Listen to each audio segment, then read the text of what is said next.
dan saya izin kepada teman-teman kasih saya kesempatan untuk sedikit menarik napas dari sebuah perjalanan yang panjang. Perjalanan saya untuk kepentingan rakyat, 280 juta orang saya harus kasih makan, dan saya sudah kerja.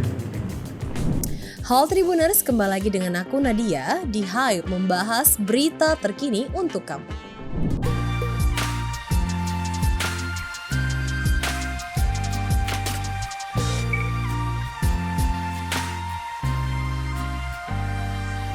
Menteri Pertanian Syahrul diduga melakukan korupsi.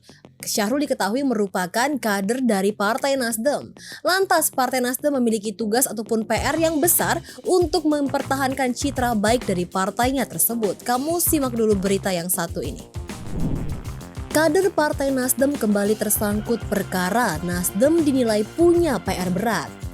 Partai Nasdem dinilai harus semakin bekerja keras buat mempertahankan citra serta elektabilitas partai dan pasangan bakal capres-cawapres yang mereka usung, yakni Anies Baswedan dan Muhaimin Iskandar, setelah kader papan atas mereka kembali tersangkut perkara hukum.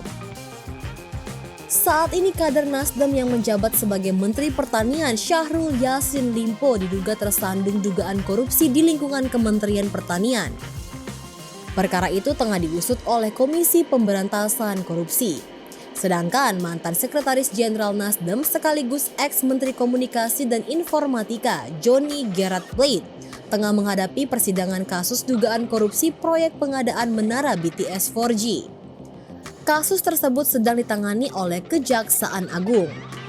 Menurut peneliti Pusat Riset Politik Badan Riset dan Inovasi Nasional Firman Nur, Nasdem harus berupaya keras meyakinkan calon pemilih kalau persoalan hukum yang membelit dua kadernya di tahun politik ini tidak boleh mengganggu elektabilitas partai dan bakal capres-cawapres yang mereka usung.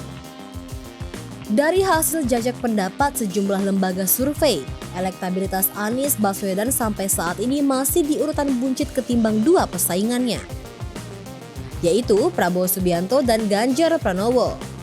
Perkara yang menyeret kader-kader Nasdem dinilai bisa membuat calon pemilih berpikir ulang buat mencoblos mereka di pemilu dan pilpres 2024. Firman pun menegaskan berulang kali, pemerintah menegaskan pengusutan kasus korupsi yang menyangkut kader Partai Nasdem tak terkait urusan politik, tetapi aroma politis sulit disampingkan. KPK pun saat ini belum menentukan status hukum dari Menteri Pertanian yaitu Syahrul. Kalau kamu punya tanggapan mengenai informasi yang satu ini, kamu boleh tanggapi di kolom komentar.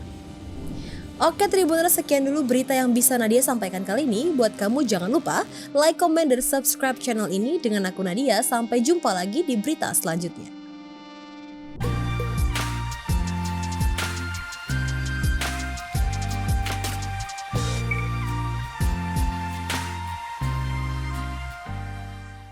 Download Tribun X sekarang, menghadirkan lokal menjadi Indonesia.